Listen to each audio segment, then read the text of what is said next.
કેન્દ્ર શાસિત દીવના રમણીય ઘોઘલા બીચ પર ઇન્ડિયા બીચ ફેસ્ટિવલનો પ્રારંભ થઈ ચૂક્યો છે। ભારતભરમાંથી 24થી વધુ રાજ્યોના ખેલાડીઓએ આ ફેસ્ટિવલમાં ભાગ લીધો છે। આગામી 24 તારીખ સુધી ઘોઘલા બીચ પર ફેસ્ટિવલ ચલાવાશે।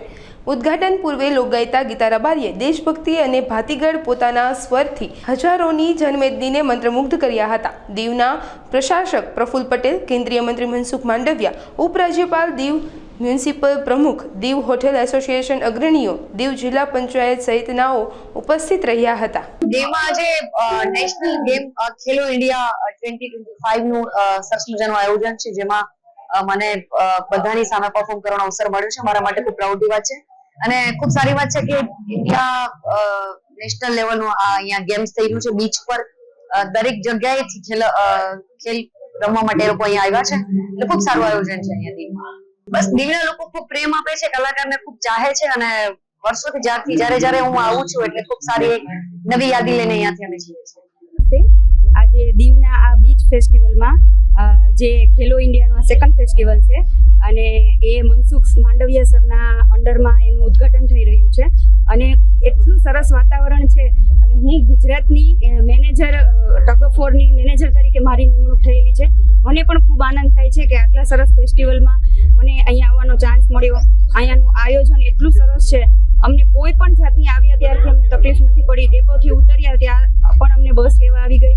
અમને રહેવાનું ખૂબ સરસ, જમવાની ખૂબ સારી સુવિધા છે, દરેક પ્રકારની સરસ સુવિધાઓ છે। મારી સાથે મારા 10 ખેલાડીઓ છે ટગ ઓફ વોરના અને અમે ગુજરાતના માટે અમે રમીશું અને આવા દર વર્ષે સારા ફેસ્ટિવલો થાય તેવી મારે આપણા સરકારશ્રીને વિનંતી છે। 19 થી 24 સુધીનો આ જે કાર્યક્રમ છે તેમાં ઘણી બધી રમતો છે અને દરેક અલગ રમતોમાં બધા આખા આપણા ઓલ ઇન્ડિયાના દરેક સ્ટેટના ખેલાડીઓ આવેલા છે અને દરેક સારી રીતે બધા પાર્ટિસિપેટ કરી રહ્યા છે અને ખુશી છે એ વાતની કે આટલું બીચ પર સરસ વાતાવરણની અંદર આપણે રમવાનો ચાન્સ મળ્યો છે અને ખેલાડીઓને પ્રોત્સાહન મળશે।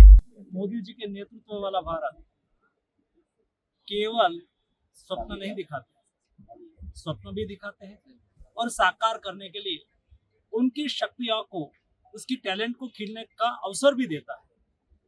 आज इस बीच गेम्स के द्वारा देश के एथलीट खिले, कंपटीशन में सफल रहे, नेशनल और इंटरनेशनल लेवल पर भारत का नाम रोशन करे, इस उद्देश्य के साथ इस गेम्स का आयोजन करा गया। मेरा नाम आदित्य त्यागी है। ये टग ऑफ वॉर की उत्तर प्रदेश टीम है 640 वेट कैटेगरी में। हम खेलो इंडिया के लिए आए हैं दमन दीव में और देखते हैं हम शाम को गेम स्टार्ट होगा।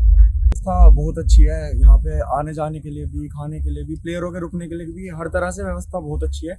एटमॉस्फेयर भी अच्छा है काफ़ी। पीछे ओपनिंग सेरेमनी भी चल रही है इतनी अच्छी तरीके से और अभी गेम है, अपना बेस्ट देंगे, जी जान लगाएंगे, बाकी भगवान की मर्जी। इसलिए यही कहेंगे अपना जितना हाथ में है अपना हार्ड वर्क करो, मेहनत करो, बाकी भगवान अपने आप ले जाएंगे। नमस्कार, मेरा नाम शिवा जादव है और मैं यूपी से हूँ और यूपी से हम लोग अपनी टीम लेके आए हैं। जैसा कि हम लोगों ने जब हमारे लिए पहली बार है बीच गेम्स जिसमें हमारा गेम आयोजित होने जा रहा है, इसमें हमने काफ़ी इवेंट खेले, काफ़ी गेम खेले। उनके मुकाबले ना जैसे फर्स्ट पहली बार ये लोग हमारे लिए प्लान किया, इन्होंने बड़ा अच्छा ही किया है। जैसे रुकने का, खाने का मेरी टीम वाले सबने बताया मेरे को और आपको भी बताया कि इनको अच्छा लग रहा है इधर आके। उसके बाद में आपको जैसे की व्यवस्था है, प्रभु पटेल जैसे आपके यहाँ के केंद्रीय मंत्री हैं जो सीएम, उन्होंने ये व्यवस्था की और मिलकर ये केंद्र सरकार जैसे अपने नरेंद्र मोदी जी के साथ में मिलकर जो भी व्यवस्था ये हो रही है और हमारे सिर्फ ये नहीं किसी एक गेम के लिए की जा रही है, ये सारे अलग अलग तरह के गेम जिनको इंट्रोड्यूस किया जा रहा है इधर, जिनके लिए इनको इसमें लाया जा रहा है, जिनके लिए काफ़ी प्लानिंग खर्चा ये सब कुछ किया जा रहा है। ये केंद्र सरकार बड़ा ही एक बहुत अच्छा प्लेटफॉर्म दे रही है हम जैसे नए यंगस्टर को, प्लेयर्स को जो यहाँ आए अपने आप को यहाँ पर अपनी गेम को दिखाएं, तो ये सबके लिए अच्छा है और बहुत अच्छी बात हम सबके लिए।